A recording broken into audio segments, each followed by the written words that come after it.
નમસ્કાર દર્શક મિત્રો, ધ લોકસત્તા શોમાં આપનું સ્વાગત છે। ઉત્તર પ્રદેશમાં પેટા ચૂંટણી વચ્ચે સમાજવાદી પાર્ટી પ્રમુખ અખિલેશ યાદવે એક મોટો દાવો કર્યો છે।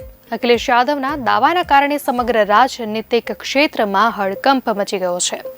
ઉત્તર પ્રદેશની તમામ 9 વિધાનસભા બેઠકો પર યોજાનારી પેટા ચૂંટણીને હવે એક સપ્તાહથી પણ ઓછો સમય બાકી છે, ત્યારે રાજકીય પક્ષોએ મતદારોને રીઝવવાના પ્રયાસો તેજ કરી દીધા છે। આ દરમિયાન શુક્રવારે સમાજવાદી પાર્ટીના રાષ્ટ્રીય અધ્યક્ષ અખિલેશ યાદવ કરહલ પહોંચ્યા હતા, જ્યાં ચૂંટણી રેલીને સંબોધિત કરતી વખતે તેમણે ભાજપ અને તેના સાથી પક્ષો પર આકરા પ્રહારો કર્યા હતા।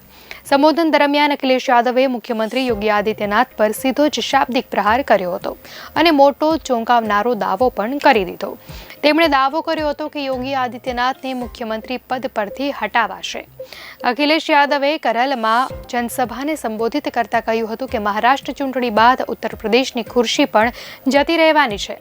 આ અમારા મુખ્યમંત્રીજી સમાજની અંદરો-અંદર દારૂગોળો બિછાવી રહ્યા છે, જોકે તેમની નીચે સુરંગ છવાઈ રહી છે। આ જે બારૂદ બિછાવી રહ્યા છે તેઓ એટલા માટે બિછાવી રહ્યા છે કે તેમની ખુરશી પણ ખતરામાં છે। પૂર્વ મુખ્યમંત્રીએ કહ્યું કે દેશમાં પ્રવર્તતી મોંઘવારીએ આપણા તહેવારોને પણ બરબાદ કરી દીધા છે। જ્યાં લોકો સુખી થવાના હતા ત્યાં તેઓ દુઃખી થઈ રહ્યા છે। આ ચૂંટણી સમગ્ર રાજ્ય અને દેશને સંદેશો આપવાની ચૂંટણી છે। સભા પ્રમુખે કહ્યું કે કરહલથી ઐતિહાસિક જીત થશે। વહેંચવાની રાજનીતિ સફળ નહીં થાય। અહીં જનતા અને ખેડૂતોને પરેશાન કરવામાં આવી રહ્યા છે। ભાજપ તમામ 9 સીટો પર હારવાનું છે। ભાજપની અંદરના લોકો સહયોગી દળો પણ વહેંચાશું તો કપાઈશુંના નારાને સ્વીકારી નથી રહ્યા।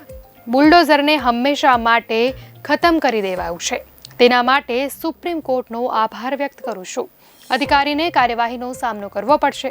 નવયુવાનોની વાતોનું માનવું જોઈએ। જે દાવો કરે છે કે અમે રેકોર્ડ પરીક્ષા કરાવી શકીએ છીએ તો તેમની માંગણીઓ માનવી જોઈએ।